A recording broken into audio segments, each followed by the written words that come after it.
c'est l'heure de la revue de la presse et des médias israéliens. Nous allons commencer cette revue de la presse d'après la première revue de la presse, d'après les fêtes, par une bonne nouvelle. C'est de mise et c'est important de commencer sur le bon pied. Le nombre de contaminés en Israël est en baisse constante et sensible pour la journée d'hier, qui est une journée de fête de Simchat Torah, donc avec moins de tests. Ce nombre de contaminés est même extrêmement bas dans l'absolu, puisque l'on n'en a recensé que 794 contaminés. Et même si cette donnée devait être réactualisée à la hausse dans les prochaines heures, elle sera inférieure aux résultats de ces derniers jours, qui prouvent une baisse constante autour des 3000 à 2500 contaminés par jour. Même le nombre de malades graves continue de baisser. 838 recensés hier soir à 22h, alors que l'on avait atteint il y a une semaine le pic de plus de 900 malades graves. Même le pourcentage des positifs parmi les testés est en baisse, autour de 8%. Et il faut le préciser, si on exclut la communauté orthodoxe où le taux de contaminés reste toujours élevé. Ce sont des signes qui ne trompent pas et l'optimisme est donc de mise au sein des responsables politiques et sanitaires en Israël, mais il s'agit d'un optimisme prudent. Et ce matin, la manchette du Israël Hayom résume cette situation de prudence. Les mesures de sortie de crise ne seront appliquées que si la baisse dans le nombre de malades se poursuit. Ce sont des journées critiques, titre le journal avant d'expliquer que les mesures d'allègement approchent. Mais cette sortie de crise sera prolongée dans le temps avec 6 ou 7 paliers différents de remontée à la surface, si l'on peut dire, des paliers qui vont s'étaler sur plusieurs mois. Comme l'explique Ran Reznik dans son éditorial ce matin, il faut à tout prix éviter de commettre à nouveau les mêmes erreurs qu'à la fin de la première vague, lorsqu'Israël a rouvert trop rapidement le marché économique et l'éducation nationale sous diverses pressions.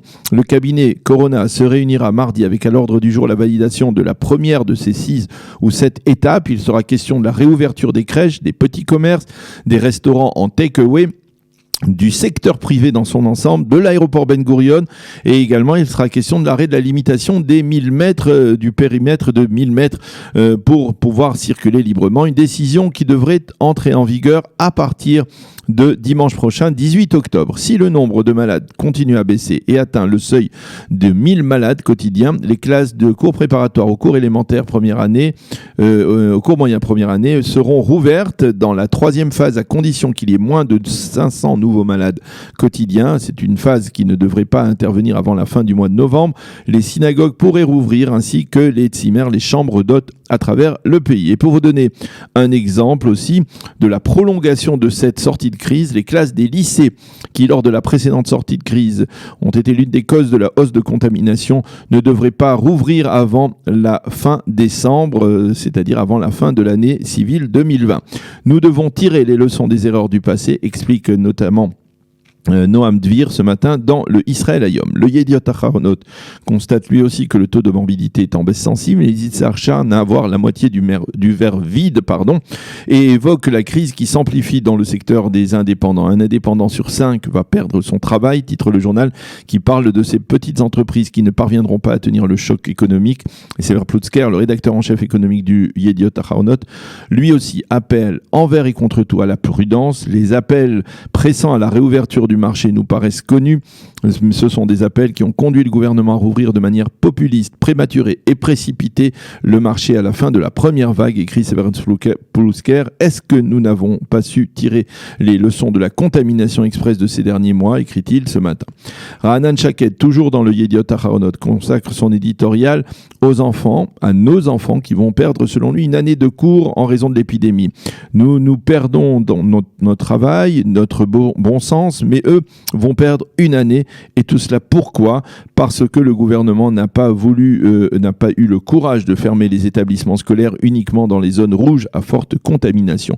Quant au plan de sortie de crise, explique ce matin le Yediot Aharonot, il fait déjà l'objet de la contestation de plusieurs ministres qui affirment qu'il cause un tort certain et prolongé à l'économie israélienne. D'ailleurs, le Yediot Aharonot se fait l'écho ce matin d'une protestation, celle des petits commerçants qui suffoquent économiquement et qui ont décidé ensemble de ne plus attendre une décision du gouvernement et de rouvrir dès aujourd'hui leurs magasins ou leurs petites entreprises.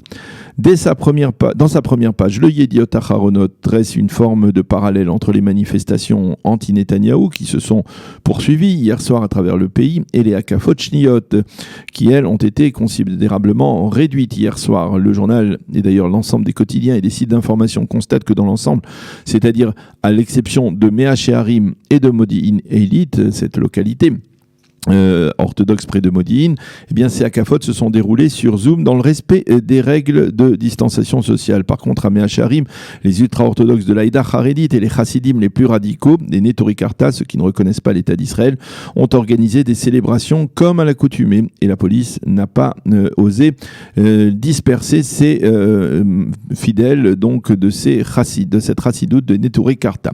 Quant aux manifestations, eh bien elles se sont dans l'ensemble déroulées dans le calme dans plusieurs centaines de piquets de protestation, avec comme point principal et central Tel Aviv, où des milliers de manifestants étaient réunis. Ben Dror Yemini, l'une des plumes les plus aiguisées du Yediot Aharonot, était justement au cœur de la manifestation à Tel Aviv. Il a dialogué avec certains des manifestants. Il écrit ce matin: j'ai parlé avec eux, ce ne sont pas des anarchistes, même si certains sont des ultra-radicaux. Ce sont des jeunes qui s'inquiètent pour la plupart réellement pour l'avenir de leur pays. Il est vrai que les radicaux peuvent détruire cette protestation civile, mais ce n'est pas le cas pour l'instant, écrit Ben Dror Yemini. Et dans cette double page où l'on voit tout de même une photo de heurts entre manifestants et policiers, l'ancien ministre de la Justice du gouvernement d'Ehud Olmert, le professeur Daniel Friedman, écrit que Binyamin Netanyahou doit absolument se retirer car il a échoué et qu'il ne met en avant que son propre intérêt et plus celui du peuple. Fin de citation. Le Maariv, lui, consacre sa page d'ouverture aux manifestations et celles-ci paraissent soudain plus violentes que dans le Yediot Aharonot. Va-t'en, ont scandé les manifestants anti-Bibi à Tel Aviv. La police a arrêté des manifestants et adressé des contraventions aux manifestants qui ont violé les règles de distanciation sociale. Et la photo qui est en page d'ouverture du Maariv montre une foule de manifestants brandissant surtout des drapeaux roses et une foule qui portait certes des masques mais qui massivement ne respectait pas apparemment les règles de distanciation sociale. Et de manière inattendue, c'est le Haaretz qui a consacré sa page d'ouverture au Hakafot Shniot de Simchat Torah en soulignant que face aux menaces du corona, les fidèles ont dû réorganiser leur fête de Simchat Torah cette année à l'air libre. Les quotidiens israéliens, et nous terminerons avec ce titre, reviennent également ce matin sur les incendies qui se sont produits en fin de semaine dernière. 600 foyers se sont déclenchés, mobilisant des milliers de pompiers et de sauveteurs avec des hommes plus durement touchés comme à Nof à Galil, l'ancienne Nazareth élite, où des maisons ont été incendiées. Selon certains éléments, il pourrait même s'agir dans certains cas d'incendies criminels. C'est la fin de cette revue de la presse et des médias israéliens ce matin sur Studio Kalita.